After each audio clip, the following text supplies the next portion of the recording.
ওম নমো ভগবতে বাসুদেবায়। আমরা ভগবদ্গীতার প্রতিটি অধ্যায়ের বর্ণনা শ্রবণ করেছি। এরপর আমরা ভগবদ্গীতার পাঠের মাহাত্ম্য আমরা এক এক করে শুনছি। তো সেই পরিপ্রেক্ষিতেই আজকে ভগবদ্গীতার দ্বিতীয় অধ্যায় পাঠের মাহাত্ম্য আমরা শুনব, বা গীতাধ্যায় পাঠফলম যাকে বলা হয়, সেই পাঠের ফল আমরা শুনব। ভগবান বিষ্ণু বললেন, প্রিয় লক্ষ্মী, আমার কাছে তুমি ভগবদ্গীতার প্রথম অধ্যায়ের মাহাত্ম্য শ্রবণ করেছ। এখন দ্বিতীয় অধ্যায়ের মাহাত্ম্য মন দিয়ে শ্রবণ করো। কোন এক সময়ে দক্ষিণ দেশের পান্ডারপুর শহরে দেবশ্যাম নামে এক পণ্ডিত ব্রাহ্মণ বাস করতেন। তিনি সব রকম হোম কার্য সম্পাদনে সক্ষম ছিলেন। আতিথেয়তার গুরুত্বও তিনি বুঝতেন। তিনি তার কাজের দ্বারা সকল দেবদেবীকে তুষ্ট করতেন, কিন্তু মনে তার সুখ ছিল না। আত্মার সঙ্গে পরমাত্মা সম্পর্কিত জ্ঞান লাভে তার বাসনা ছিল। শেষের দিকে তিনি অনেক যোগী ও তপস্বীদের আমন্ত্রণ করে তাদের প্রতি সকল প্রকার সেবা সম্পাদন করে তাদের কাছে পরম তত্ত্ব সম্বন্ধে জানতে চাইতেন। এইভাবে তার জীবনের বহু সময় কেটে গেল। একদিন ভ্রমণকালে তিনি দেখলেন এক যোগী তার নাসিকার অগ্রভাগে দৃষ্টি নিবদ্ধ করে পদ্মাসনে গভীর ধ্যানমগ্ন হয়ে বসে আছেন। দেবশ্যাম বুঝতে পারলেন যে এই যোগী সম্পূর্ণ শান্তিপ্রিয় এবং জড়বাসনা শূন্য। গভীর শ্রদ্ধা ও সম্মানের সঙ্গে দেবশ্যাম সেই যোগীর শ্রীচরণে পতিত হয়ে জানতে চাইলেন যে কি করে তিনি পূর্ণ মানসিক শান্তি পাবেন।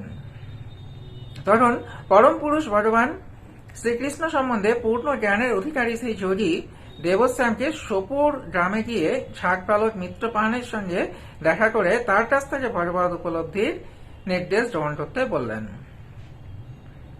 একথা শুনে দেবশ্যাম সেই যোগীকে পুনঃ পুনঃ শ্রদ্ধা নিবেদন করে সোপুরের উদ্দেশ্যে রওনা হলেন।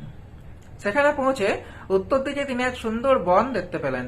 ওই বনেই মিত্রভান বাস করত। বনে প্রবেশ করে দেখলেন যে একটি ছোট নদীর তীরে প্রস্তরখণ্ডের উপরে মিত্রভান বসে আছে। মিত্রভানটি খুব সুন্দর এবং সম্পূর্ণ শান্ত দেখাচ্ছিল। বনে মৃদুবন্ধ বাতাস বইছিল এবং চতুর্দিক থেকে সুন্দর সৌরভ নির্গত হচ্ছিল।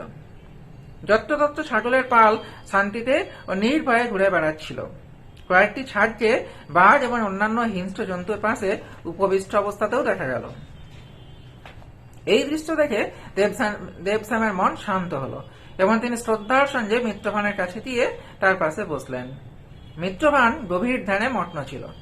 কিছুক্ষণ পর দেবশ্যাম তার কাছে জানতে চাইলেন যে কি করে তিনি কৃষ্ণভক্তি লাভে সক্ষম হবেন। প্রশ্ন শুনে মিত্রভান মুহূর্তকাল গভীর চিন্তায় ডুবে গেলেন। তারপর উত্তর দিলেন, হে প্রিয় পণ্ডিত দেবশ্যাম, একদা বহু পূর্বে আমি যখন বনে ছাদ চড়াচ্ছিলাম, সেই সময় এক অতি ভয়ঙ্কর বাঘ আমার ছাগলের পালকে আক্রমণ করে। আত্মরক্ষার জন্য সমস্ত ছাগল এদিক ওদিক দৌড়াতে শুরু করে। বাঘের ভয়ে আমিও ছোট দিলাম। কিছু দূর গিয়ে ফিরে তাকিয়ে দেখলাম যে নদীর পাড়ে বাঘটি আমার একটি ছাগকে ধরে ফেলেছে। সেই তখনই একটি অদ্ভুত ও আশ্চর্যজনক ঘটনা ঘটে গেল। বাঘটি তার সমস্ত ক্রোধ ও ছাগ ভক্ষণের ইচ্ছা হারিয়ে ফেলল। তখন ছাগটি বাঘকে প্রশ্ন করল, তুমি তোমার খাদ্য পেয়েও কেন আমাকে ভক্ষণ করছো না? অবিলম্বে আমাকে হত্যা করো এবং মহা তৃপ্তিতে আমার মাংস ভক্ষণ করো। তুমি দ্বিধা করছো কেন? বাঘটি বলল, প্রিয় ছাগ, এই স্থানে আসার পর আমার সকল ক্রোধ ও ক্ষুধা তৃষ্ণা অন্তর্হিত হয়েছে। ছাগ বলল, আমিও বুঝতে পারছি না কেন আমি এত নির্ভীত শান্তি বোধ করছি। এর কারণ কি হতে পারে? তোমার জানা থাকলে দয়া করে আমাকে তা জানাও। বাঘ বলল, আমিও তা জানি না, চলো ওই লোকটাকে জিজ্ঞাসা করা যাক। বাঘ ও ছাগের এরূপ কথোপকথন শুনে আমি অতীব বিস্ময়ান্বিত হলাম। এমত সময়ে তারা আমার কাছে এসে কারণ জানতে চাইল।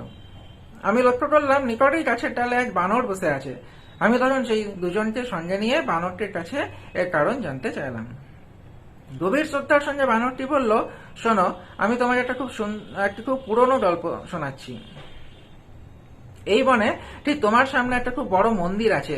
ভগবান ব্রহ্মা সেই মন্দিরে একটি শিবলিঙ্গ প্রতিষ্ঠা করেন। বহু পূর্বে সুতাম নামে এক বিদ্বান মুনি এখানে বাস করতেন।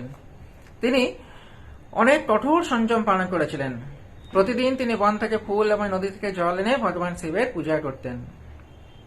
এইভাবে বহুদিন তিনি এখানে বাস করেন। একদিন সেখানে এক মুনির আগমন হলো। সুতাম তখন ফল ও জল দ্বারা মুনিকে ভোজন করালেন। মুনিবরের ভোজন ও বিশ্রাম গ্রহণের পর সুতাম বললেন যে কঠোর সংযমের সঙ্গে পূজা অর্চনা করে তিনি এখানে পড়ে আছেন শুধু ভগবান কৃষ্ণ সম্বন্ধে জ্ঞান লাভের জন্য। আজ এই মুনিবরের সাহচর্যে তার সেই কঠোর ইচ্ছা সাধনের ফল লাভ হল। সুতামের বিনয়পূর্ণ কথা শুনে মুনিবর যথেষ্ট প্রীত হলেন এবং একটি প্রস্তরখণ্ডে শ্রীমদ্ ভগবদ গীতার 2য় অধ্যায় লিপিবদ্ধ করলেন। সুতামকে তিনি সেই শ্লোকগুলি প্রতিদিন পাঠ করতে নির্দেশ দিলেন এবং বললেন যে এরূপ করলে অচিরেই তার অভিষ্ট লাভ হবে। একথা বলার পরই মুনিবর সেখান থেকে অন্তর্হিত হলেন আর সুতাম শুধু তাকিয়ে থাকলেন। এরপর থেকে প্রতিদিন সুতাম সেই মুনিবরের নির্দেশ মতো বাকি জীবনভর সেই শ্লোকগুলি আবৃত্তি করেন।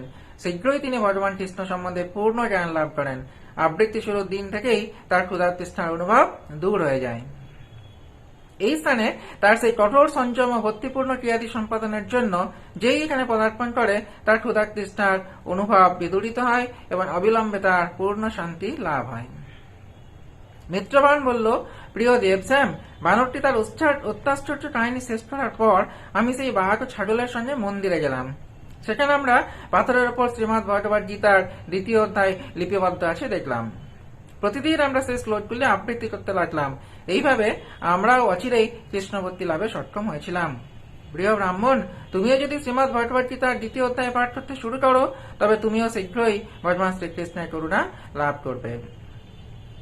ভগবান বিষ্ণু বললেন, প্রিয় লক্ষ্মী, এইভাবেই দেবশ্যাম মিত্রগণের কাছ থেকে জ্ঞান লাভ করেন এবং সেই মহাত্মার আরাধনা করে তিনি পাণ্ডারপুরে ফিরে গিয়ে প্রতিদিন 2য় অধ্যায় আবৃত্তি করতে থাকেন। তাছাড়া পাণ্ডারপুরে যে কেউ গেলেই তিনি তাকে শ্লোকগুলি আবৃত্তি করে শোনান। এইভাবে দেবশ্যাম পরম পুরুষ শ্রীকৃষ্ণের শ্রী পাদপদ্ম লাভ করেছিলেন। প্রিয়তমা লক্ষ্মী, শ্রীমদ্ ভগবদ গীতার 2য় অধ্যায়ে এই হল মাহাত্ম্য।